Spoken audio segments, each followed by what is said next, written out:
नमस्कार, मैं हूँ सौरभ मुदनवाल। आपका हमारे इस वीडियो में बहुत बहुत स्वागत है। साथियों, अब हमारे घर की बहन बेटियों के साथ साथ जो होटल के मालिक होते हैं, होटल के कर्मचारी होते हैं, उनकी भी बुरी नज़र हम लोगों की घर की बहन बेटियों पर पड़ना चालू हो गया। जी हाँ, आप सही सुन पा रहे हैं।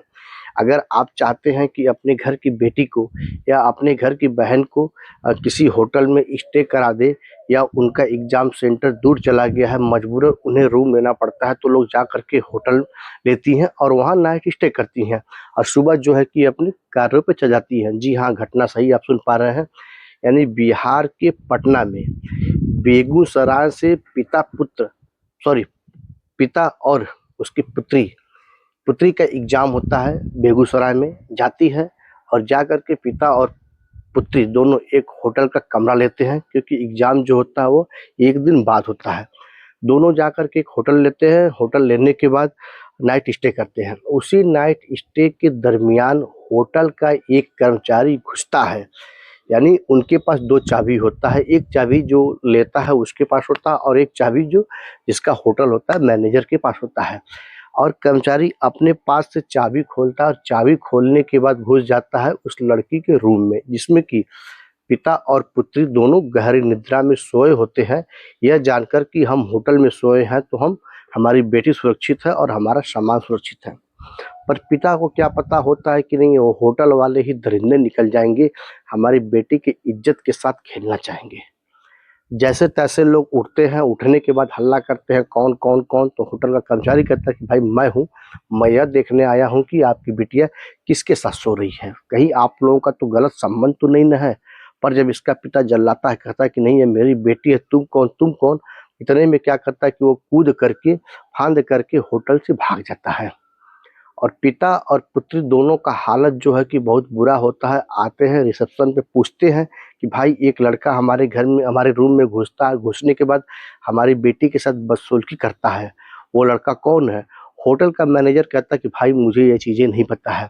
जब मामला वहाँ से नहीं बनती है तो लड़की के पिता अपने नज़दीकी रिश्तेदार को लेकर के बेगूसराय थाने पे जाता है और वहाँ पे एफआईआर पंजीकृत करवाता है होटल मालिक के खिलाफ। जब पुलिस आती है, जांच करती है, तो जांच करने पे एफआईआर पंजीकृत होता है, जिसमें से कि लड़की का बयान लिखा जाता है। पुलिस बाकायदे वीडियोग्राफी करके पूरा होटल की जांच करती है, तो होटल के कमरे में जस्ट जिस कमरे में पिता और पुत्र रुके होते हैं, उसी होटल के कमरे में 4 युवक और युवतियां दोनों पाए जाते हैं, जो कि काफ़ी नशे की स्थिति में रहते हैं। वहाँ पे कुछ उस तरीके से अवैध सामग्री पुलिस बरामद करती है, जिससे यह पता चलता है कि नहीं उस होटल में अवैध कारोबार भी होते हैं। अभी यह घटना घटे आज 4 दिन हो गया, पुलिस जो है कि होटल मालिक को गिरफ्तार नहीं कर पाई है, न होटल सील कर पाई है। पीड़ित के पिता का रो रो के बयान आ रहा है कि नहीं होटल का ही कर्मचारी था जो कि मेरी बेटी के साथ ज़बरदस्ती करने का प्रयास किया है। वो तो संयोग अच्छा था कि मैं था, अगर मेरी बेटी अकेले रही होती तो ये दरिंदे हमारी बेटी का इज्जत लूट लिए होते। और सोचिए, सोचने वाली यह बात है कि हम होटल इसलिए लेते हैं कि हमारा सामान और हम खुद सुरक्षित रहें।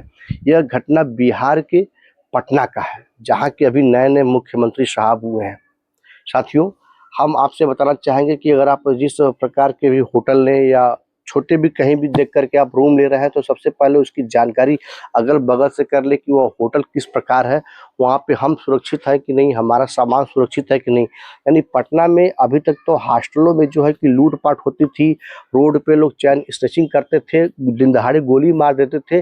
अब होटल कर्मचारी मिल कर के ही जिस ग्राहक को लोग देवता मानते हैं, जिससे उनकी रोजी-रोटी चलती है, उसी ग्राहक के साथ वो लूटने का प्रयास कर रहे हैं। तो ऐसे-ऐसे होटलों पे कार्रवाई होनी चाहिए, जो कि अभी बिहार के प्रशासन मौन है।